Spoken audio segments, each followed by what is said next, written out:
In today's video, I'm going to teach you how to track projects in Google Sheets. We'll set up a simple, reliable tracker that helps you manage timelines and task ownership starting from row 2. Think of row 1 as your header row with columns for completion, task name, status, and any date fields you need. First, let's build clear progress and status controls. Select your status column, for example, C2 through C100. Go to the Data menu, choose Data Validation, then Add Rule, and select Dropdown. Add the options Not Started, In Progress, and Complete. These standardized choices keep your tracker clean and make filtering and reporting easier later. If you want, you can assign colors to each option so they're visually distinct, but the most important part is having consistent, spelled the same every time values. Click Done to apply.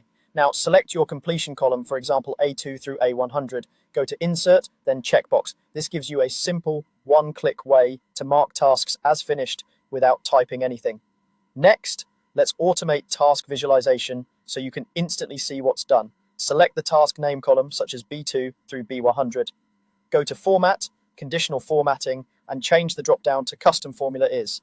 Type equals A2 true and set the formatting style to strike through. The $sign locks the formula to column A, while the row number adjusts automatically for each task. Click Done. Now, whenever you check the box in column A for a task, the corresponding task name will be crossed out, giving you an immediate visual cue without any manual formatting. Finally, let's manage deadlines with proper date handling. Highlight your date columns. This might be due dates or start dates. Then go to Data, Data Validation, Add Rule, and choose is valid date. With this rule, you can double-click any cell in those columns to open a calendar picker, reducing typos and ensuring consistent date formats. If your dates display unexpectedly, adjust the locale or date format under format number date so they match your region.